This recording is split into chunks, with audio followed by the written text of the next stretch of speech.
ये शामी साहब, क्या आपको लगता है जानबूझकर बार बार पीपल्स पार्टी अपनी सीईसी डिले कर रही है जिसमें उन्होंने अहम फैसला करना है? क्या ये डिलेइंग टैक्टिक्स लगती है आपको? देखिए, ये बात कही जा सकती है कि पीपल्स पार्टी एक दानिस्ता ताखीर कर रही है। लेकिन आप ये भी देखिए कि अगर इजलास हो भी जाता तो कोई फौरी तौर पर लॉन्ग मार्च का ऐलान नहीं हो सकता था, क्योंकि अब रमज़ान का महीना आने को है। रमज़ान ख़त्म होगा, उसके बाद एक नई सूरत हाल होगी, मौसम भी तब्दील हो चुका होगा और देखना होगा कि जो कोरोना के वार हैं वो किस हद तक थमे हैं या तेज़ हुए हैं। तो ये कोई मेरा ख्याल इसमें ऐसी कोई बात नहीं है कि पीडीएम की दूसरी जमातें जो इसको अपने दिल का ज़ख्म बनाएं और ये समझें कि उनके साथ कोई धोखाबाजी हो रही है। मेरे ख्याल ज़रा हौसले से और तसल्ली से एक दूसरे की बात सुननी चाहिए और मौका देना चाहिए कि पीपल्स पार्टी को भी कि वो अपनी मुशावरत मुकम्मल कर ले और पीडीएम जो है वो भी अच्छी तरह गौर खौस कर ले। इसमें जल्दबाजी जो है उससे कोई फायदा नहीं होगा, क्योंकि उसकी कोई जरूरत नहीं है इस वक्त। शाहजेब, आप कैसे देखते हैं सूरत हाल को? पाकिस्तान पीपल्स पार्टी आखिर चाहती क्या है? देखिए साहब, पाकिस्तान पीपल्स पार्टी के पास दो चॉइस थी, या तो ऐलान करके इस्तीफे ना दे या फिर ऐलान ना करके इस्तीफे ना दे। तो उन्होंने ये बेहतर जाना कि जी ऐलान करके अगर इस्तीफे ना देने का मुतालबा करेंगे तो हम पे सारी रिस्पॉन्सिबिलिटी आएगी कि पीडीएम को तोड़ने का हम बाइस बने हैं, तो बेहतर है कि सीसी का इजलास नहीं करते, ऐलान ही नहीं करते, इस्तीफे तो हमने किसी भी सूरत में देने नहीं है। मगर मेरा ख्याल है कि पीपल्स पार्टी का ये जो बहाना है ये एक्सेप्टेबल है नहीं कि सेशंस हो रहे हैं, इसकी वजह से हम इस्तीफे नहीं देना चाहते। और जो लीडर ऑफ द अपोजिशन का मामला है जिससे सूरत हाल ज्यादा खराब हुई है, उस पर भी पाकिस्तान पीपल्स पार्टी अपनी लीडरशिप को नहीं कन्विंस कर पाई है। अपोजिशन या आवाम तो बाद में कन्विंस होगी। मुस्तफा नवाज खोकर साहब नहीं कन्विंस हुए, रजा रब्बानी साहब नहीं कन्विंस हुए। तो बैक टू बैक जो पीपल्स पार्टी ने इकदाम किए हैं या जो ऐलानात किए हैं या जो ऐलानात एक्सपेक्टेड थे और नहीं कर रहे हैं वो सीईसी में, वो पीपल्स पार्टी की सियासत को, अपोजिशन की सियासत को फायदा नहीं पहुंचा रहे हैं।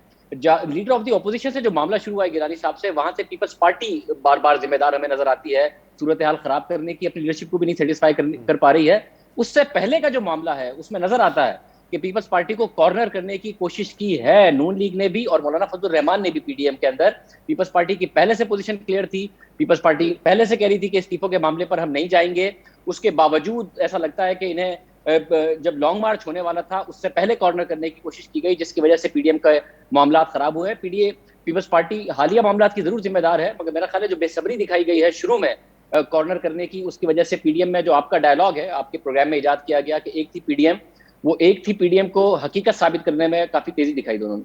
अच्छा शामी साहब, आपको लगता है कि जैसे बिलावल साहब बार बार जिक्र कर रहे थे कि ये पीडीएम का इत्तेहाद कायम रहना चाहिए ताकि हम हुकूमत को टफ टाइम दे सकें, हदफ हुकूमत है, आपको लगता है कि इत्तेहाद रह सकता है? और अगर ये नहीं रहता, पीपल्स पार्टी अगर इस्तीफों पर राजी नहीं होती, तो क्या नून लीग और जेयूआईएफ और दीगर जमातें इस्तीफे देंगी?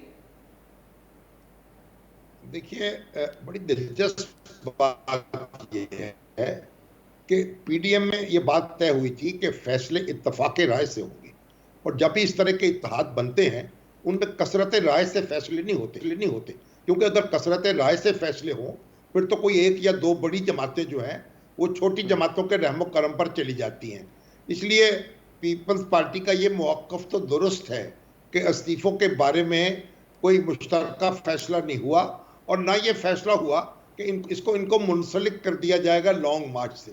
लेकिन बहरहाल जो कुछ भी हुआ है, लगता है कि पीपल्स पार्टी और पीएमएलएन के दरमियान जो एक सर्द जंग मौजूद थी वो कुछ गर्म हो रही है। मगर आप ये भी देखिए कि अगर पीपल्स पार्टी पीडीएम को छोड़ देगी तो उससे उसकी बारगेनिंग की जो ताकत है या सलाहियत है वो कमज़ोर होगी। इसी तरीके से पीडीएम जो है, अगर वो बिल्कुल पीपल्स पार्टी से अलग हो जाती है तो वो फैसले नहीं कर पाएगी इस्तीफा देने के। उसके लीडर बार बार कह रहे हैं कि इस्तीफे उसी वक्त दिए जाएंगे जबकि तमाम अपोजिशन जमातें जो हैं वो इनसे इत्तफाक करें, और अगर तमाम अपोजिशन मिलकर इस्तीफा नहीं देगी तो फिर मुस्लिम लीग नून जो है और उसकी हामी जमातें वो भी ये फैसला नहीं कर पाएंगी कि वो इस्तीफा दे दे, क्योंकि फिर तो इस्तीफों का मतलब ये होगा कि ज़िमनी इंतखाबात हो जाएं और पीपल्स पार्टी अगर उनमें हिस्सा लेती है तो पीपल्स पार्टी को भी कुछ ना कुछ माले गनीमत में से हाथ आ जाए। तो इसलिए ये दोनों जमातें जो हैं वो एक दूसरे पर दबाव बढ़ाती भी रहेंगी और एक दूसरे को जिच भी करती रहेंगी। अब देखना ये है कि ये जो धागा है उनके दरमियान बारीक सा, ये टूट जाता है अगर, तो फिर पीपल्स पार्टी पार्लिमानी सियासत को अपनाते हुए क्या हासिल कर सकेगी पीटीआई से? शाहजेब साहब, आपको लगता है कि दीगर जमातें जो पीडीएम में हैं उनके लिए आसान होगा पीपल्स पार्टी को इस इत्तेहाद से निकालना? क्योंकि पीपल्स पार्टी तो बार बार कह रही है इत्तेहाद कायम रहना चाहिए, लेकिन वो फैसले नहीं कर पा रही है जो कि दूसरी जमातें चाहती हैं। और अगर पीपल्स पार्टी खुद नहीं छोड़ती और पीडीएम इनको बाहर कर देती है तो फिर यकीनन पीपल्स पार्टी के पास एक विक्टिम कार्ड भी होगा। तो क्या पीपल्स पार्टी के बगैर आगे बढ़ना पीडीएम के लिए आसान होगा? नहीं होगा, कम से कम हुकूमत नहीं गिरा पाएंगे और इस्तीफे भी नहीं दे पाएंगे, जिसका एक रीजन शामी साहब ने दिया कि उन्हें ये डर है नून लीग के अंदर कि अगर हमने इस्तीफे दे दिए और बाई इलेक्शन में पीपल्स पार्टी वर्सेस पीटीआई हो गया पंजाब में, तो हम तो बहुत ज्यादा ग्राउंड लूज करेंगे, हमारा वोटर बहुत ज्यादा पीपल्स पार्टी को अपना मैदान बनाने का मौका मिलेगा एंटी पीटीआई वोट पर, तो आगे नहीं बढ़ पाएंगे। नून लीग ये अज्यूम किए हुए थी और मौलाना फजलुर रहमान भी कि पीडीएम एक इतना बड़ा प्लेटफॉर्म बन गया है कि इसको जो भी छोड़ेगा वो अपनी मुस्तकबिल की ऑपोजिशन की सियासत को खराब करेगा। और ये पीपल्स पार्टी के पंजाब चैप्टर के लोगों में भी ये बहुत ज्यादा फीलिंग है। मगर अगर पीपल्स पार्टी की लीडरशिप मुस्तकबिल में पंजाब में अपने आप को स्ट्रॉन्ग करने के बजाय इस वक्त हालिया गेन की सूरत में देख रही है, तो फिर पीडीएम का चलना पीपल्स पार्टी के बगैर इतना ज्यादा मुमकिन है नहीं कि वो हुकूमत के लिए खतरा बन सके। बेशक मुस्तकबिल की पीपल्स पार्टी की जो पॉलिटिक्स है पंजाब में वो हर्ट होगी। दूसरा मसला ये है कि पीपल्स पार्टी ने देखा है 2018 में, और पीपल्स पार्टी के अंदर ऐसा बहुत बड़ा सेक्शन मौजूद है जो लीडरशिप को ये बता रहा है कि आपने देखा, आपने बलूचिस्तान की नून लीग की हुकूमत गिराई, संजरानी साहब को आपने चेयरमैन सेनेट बनवाया, उसके बाद भी आपका मुश्किल टाइम खत्म नहीं हुआ, तो आपने पीडीएम नहीं छोड़नी है। उसके साथ साथ पीपल्स पार्टी ये भी बताना चाहती है कि जी हमारी बार्गेनिंग पोजीशन बेहतर है, इसलिए हम स्पीकर से भी बात कर रहे हैं, इलेक्टोरल रिफॉर्म्स पे भी बात कर रहे हैं, इस्तीफे भी नहीं देंगे, हुकूमत भी नहीं गिरेगी। तो पीपल्स पार्टी के नजदीक अपनी बार्गेनिंग पोजीशन बेहतर रखने का यही जरिया है कि वो पीडीएम में भी रहे और हुकूमत के साथ भी राब्ते में रहे। जो मुस्तकबिल की पॉलिटिक्स है पंजाब में, उसमें उन्हें नजर आता है कि अगर हम पीडीएम के साथ भी चलते हैं तो ज्यादा नून लीग ही गेन करेगी, हम ज्यादा गेन नहीं करेंगे, तो फिर हमें कोई बहुत ज्यादा फायदा नहीं है अगर हम इस्तीफे दे भी दें। और बड़ी अहम बात यह है, जो अमली बात है, कि पीडीएम पीपल्स पार्टी को इस बात पर नहीं कन्विंस कर पाई है कि अगर आप सबने इस्तीफे दे दिए तो उसके बावजूद बाई इलेक्शन होकर हुकूमत आगे नहीं बढ़ रही होगी। इस पर पीडीएम नहीं कन्विंस कर पाई।